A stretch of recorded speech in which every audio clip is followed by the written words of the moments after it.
नमस्कार, आप देख रहे हैं कशिश न्यूज और मुद्दा में आपके साथ मैं हूं दीपक शर्मा। रिम्स की बात करेंगे। रिम्स में बीमारी का इलाज होता है, लेकिन सिर्फ इंसानों का। लेकिन इसी रिम्स परिसर में आप हाल फिलहाल में पहुंचे तो आपको बीमार व्यवस्था, बेदर्द व्यवस्थापक और निर्ममता से निर्णयों के अनुपालन में लगे कुछ अधिकारी दिख जाएंगे। आदेश आया है न्यायालय का रिम्स परिसर को अतिक्रमण मुक्त कराने का, और बीमार बदहाल व्यवस्था को अपनी उंगली के इशारे पर नचाते बेकाबू बाबू मनमाने रवैये का शिकार हुए दर्जनों लोगों को न सुन रहे हैं न देख रहे हैं। वर्षों से बसी बसाई घर गृहस्थी को ध्वस्त होता देख आंखों से झरझर आंसू बहाते लोग आपको इसी रिम्स में मिल जाएंगे। आंखों में पानी है पर सीने में आग, और सैकड़ों सवाल कि जब सब गलत ही था तो जगह जगह जांच हुई, रजिस्ट्री में, म्यूटेशन में, रेरा में, निगम में, बैंक लोन में, तब नहीं दिखी गलती। जमीन पर ईंट से ईंट जुड़ते गए, खड़ी होती रही इमारत, क्या तब किसी को नजर नहीं आई? तब तो वो सब अधिकारी कहां थे जो आज इन्हें कानून का कहरा सिखा रहे हैं, कोर्ट से आया कागज दिखा रहे हैं और न तोड़ने पर नौकरी चली जाएगी ये सुना रहे हैं। तब डर नहीं था कि गलत कर रहे हैं, नौकरी नहीं जाएगी। वैसे भी झारखंड में जमीन के हेरफेर के आरोप में कौन जेल नहीं गया? किसका नाम ले? जिसने गलती की उसका खामियाजा आज उन्हें भुगतना पड़ रहा है। जिन्होंने ये घर बनाया लेकिन अब बेघर हो गए हैं। विपक्ष आरोप लगा रहा, व्यवस्था को दोष दे रहा, सरकार से सवाल कर रहा, लेकिन प्रभावित लोगों का क्या होगा ये कोई नहीं बता रहा। तो आज इसी मुद्दे पर बात करेंगे। बात उनकी जो ये पूछ रहे हैं कि घर तोड़ा, सपने बिखेरे, इसमें मेरा क्या कसूर? सवाल है और सवाल का जवाब लेंगे। हमारे साथ बीजेपी की ओर से पार्टी का पक्ष रखने के लिए मृत्युंजय शर्मा जी जुड़े हुए हैं और कांग्रेस की ओर से पार्टी का पक्ष रखने के लिए कमल ठाकुर जी जुड़े हुए हैं। कमल जी, आंखों में आंसू है, सीने में आग है और जुबान पर बस एक सवाल कि सालों से आशियाना ईंट जोड़ जोड़ कर बनाया, सपने गढ़े, लेकिन तब किसी को नजर नहीं आया। अब ये अतिक्रमण दिख रहा है तो जिम्मेदार कौन है? देखिए, एक चिड़िया का घोंसला भी टूटता है ना तो दुख होता है। यहाँ तो इंसानों के घर टूट रहे हैं, लेकिन सबसे बड़ी बात है कि जो अधिकारी इसको इम्प्लीमेंट कर दिए, सबका मोटेशन हो गया, रजिस्ट्री हो गया, निश्चित रूप से उस पर कार्रवाई तो होना ही चाहिए। लेकिन अब इसमें सबसे बड़ा चीज है कि माननीय कोर्ट का विषय है, तो कोर्ट के विषय पर कोई भी आदमी इस विषय को नहीं बोल सकता है कि क्या करना है। कोई राजनीतिक दल नहीं इस पर आगे बढ़ सकता है, कोर्ट की बात है। लेकिन मुझे लगता है कि किसी का आशियाना नहीं टूटना चाहिए। एक बार इस पर गंभीर रूप से सरकार को भी और कोर्ट को भी मुझे लगता है, देखिए, मैं किसी का घर टूट रहा है इसलिए कोर्ट पर एक लाइन बोल दे रहा हूं, लेकिन मेरी हैसियत नहीं है कि मैं कोर्ट पर एक बात टिप्पणी कर सकूं। लेकिन मानवता के नाते मैं जरूर इस बात को कहता हूं कि एक बार सबको ध्यान से देखना चाहिए। जो आदमी 20 वर्षों से वहां रह रहा है, आखिर उसका गलती क्या है? उसने तो अपना पैसा लगाया, समय लगाया और तिनका तिनका जोड़कर घर बनाया, और उसके बाद आज जो है उसके साथ इस तरह का व्यवहार हुआ है। मुझे तो इस बात से इतना दुख पहुंचता है कि किसी का घर टूटे और उनके बच्चे, उनके परिवार रोड पर आते हैं, इससे दुखद घटना कुछ नहीं हो सकती है। लेकिन संज्ञान जिसको लेना है वो तो ले चुका है। अब उस पर बहस करने का मुझे लगता है कि मेरी हैसियत नहीं है। लेकिन मैं जरूर ये बात कहता हूं कि किसी का आशियाना नहीं टूटना चाहिए, उस पर गंभीर होना चाहिए आदमी को। चलिए, आपकी संवेदनशीलता की सराहना की जानी चाहिए। मृत्युंजय जी से हम जान लेते हैं। बाबूलाल मरांडी सामने आए, प्रेस कॉन्फ्रेंस किया और गंभीर आरोप लगाया, और उन्होंने ही ये कहा कि रजिस्ट्री हुई तब किसी को नहीं पता चला, सीओ से लेकर एलआरडीसी, और उन्होंने इस बात का भी उल्लेख किया कि रांची के डीएम भी इसी तरह के मामले में सलाखों के पीछे गए थे। तो अब मृत्युंजय जी, इस जमीन के खेल में सब कुछ कीचड़ से सना हुआ दिख रहा है, लेकिन जिनका घर टूटा है, जिनके आंखों में आंसू है, सीने में आग है और जुबान पर सवाल है कि जिम्मेदार कौन है, उनका क्या दोष है, उन्हें क्या जवाब देंगे?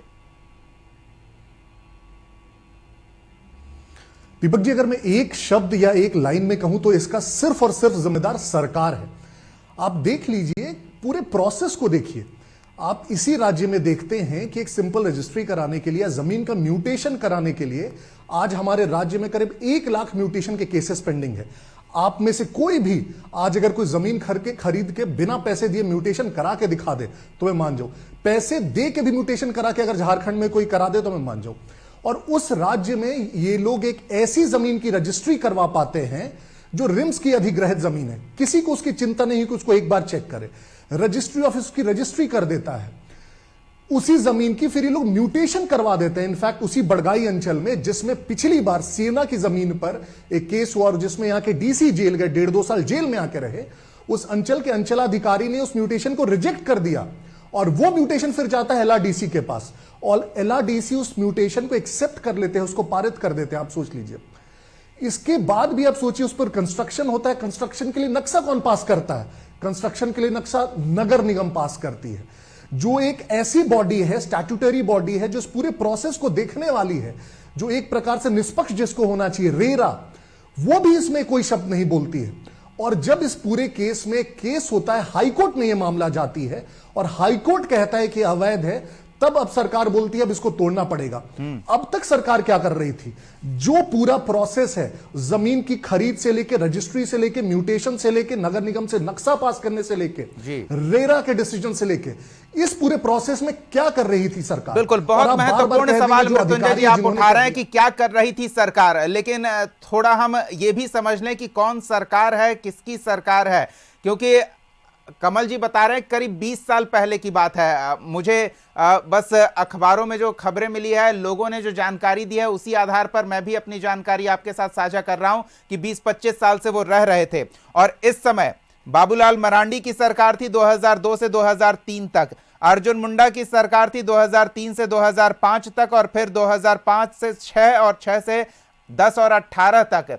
तो हम किसकी सरकार को जिम्मेदार माने कि किसने नजरअंदाज किया इन बाबुओं की लापरवाही को, व्यवस्था को अपने उंगली पर नचाने वाले अधिकारियों को किसने नजरअंदाज किया?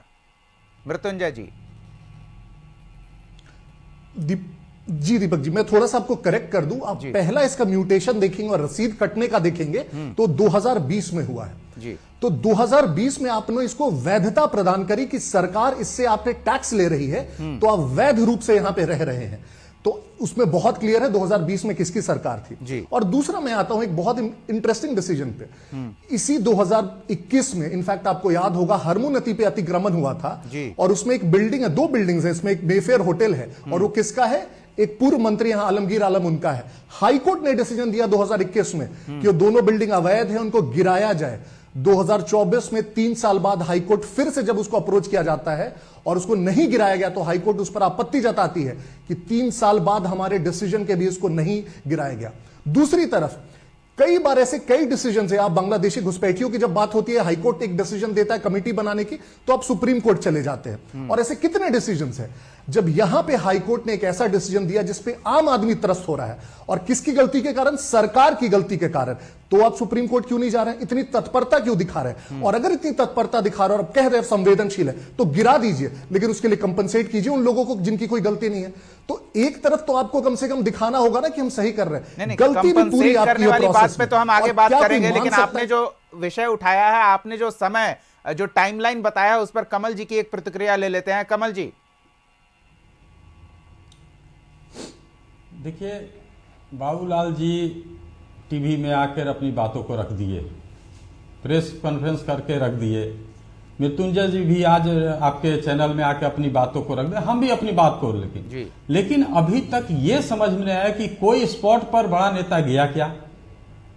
मैं बता रहा हूं, ये 2020 बोलते हैं, मैं बता रहा हूं कि 2002 में सबसे पहले वहां म्यूटेशन का काम हुआ है। उस समय सरकार किसकी थी?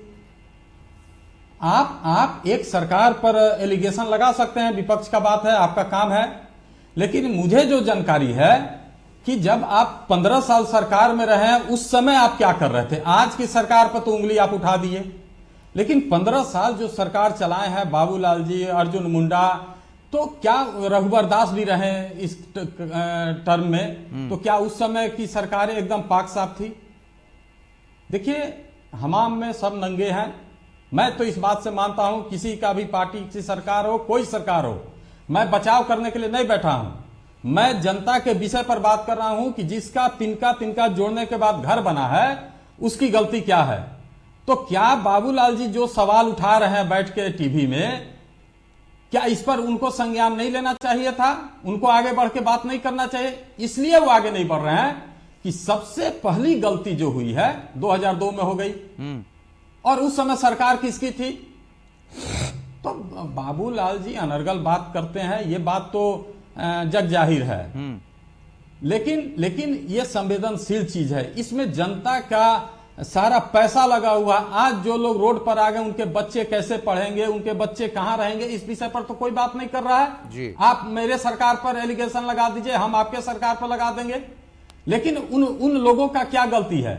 वो तो आपको भी वोट किए होंगे, हमको भी वोट किए हैं, और उसके बाद हम एलिगेशन लगाने के लिए यहां बैठे। सबसे दुखद बात यह है, हम जनता के साथ नहीं है, हम सरकार का बचाव करने पर बैठ गए हैं। अब मुझे लगता है कि बाबूलाल जी को इस पर लेना चाहिए, क्योंकि सबसे पहला अगर मोटेशन हुआ है, आप पता कर लीजिएगा, आप लोग तो आपके पत्रकार घूमते रहते हैं, देखते रहते हैं, आप पता कर लीजिए सबसे पहला म्यूटेशन कब हुआ है। तो सरकारों पर आप एलिगेशन लगा देंगे, लेकिन सच्चाई यह है कि आपकी भी सरकार संवेदनशील नहीं थी, आपने कुछ नहीं किया। अगर उस समय ही रोक लगा दिए रहते तो आज कम से कम जो परिस्थिति बनी है ये नहीं बनती। आपने मौन समर्थन दे दिया 2000 में, जिसका परिणाम आज वहां की जनता भुगत रही है। और हम लोग टीवी में डिबेट कर लेंगे इस विषय पर, लेकिन जनता को इससे क्या मिला? जनता को अगर मिलने की कुछ बात है तो निश्चित रूप से उस समय की सरकार और उस समय की अधिकारी को दंडित करना चाहिए। चलिए, अब की सरकार ने इस गलती पर कोई कार्रवाई नहीं की, तो कानून का डंडा चला, न्यायालय की ओर से कार्रवाई को लेकर बाध्य किया गया व्यवस्था को, तो अब कार्रवाई हो रही है। लेकिन जब गलती कर रहे थे लोग, तब मृत्युंजय जी, इनका कहना है कि आपकी सरकार थी और उस समय गलती होता देख आंखों को बंद कर लिया गया, तब आज ये हालात बने हैं। नहीं, देखिए, संवेदनशीलता की बात करना बहुत अच्छी बात है, लेकिन एक्शन के लिए विपक्ष के नेता पर रिस्पॉन्सिबिलिटी डाल देना यह बड़ा अजीब है। क्या विपक्ष का नेता आज के डेट में कोई भी फैसला सरकार के बिहाफ पे ले सकता है? आप संवेदनशीलता की बात कर रहे हैं, आप खुद सरकार में हैं। मैं आपके माध्यम से सरकार से निवेदन कर रहा हूं, मैंने 2 पॉइंटर्स दिए कि जिस प्रकार से आपने आलमगीर आलम जी की बिल्डिंग नहीं गिराई आज तक, हाईकोर्ट के आदेश के बावजूद, आप इस पे इतना क्यों तत्पर है? दूसरा, जब आप घुसपैठियों तक को बचाने के लिए सुप्रीम कोर्ट जा सकते हैं हाईकोर्ट के फैसले के विरुद्ध, इसके खिलाफ आप भी जाइए सुप्रीम कोर्ट।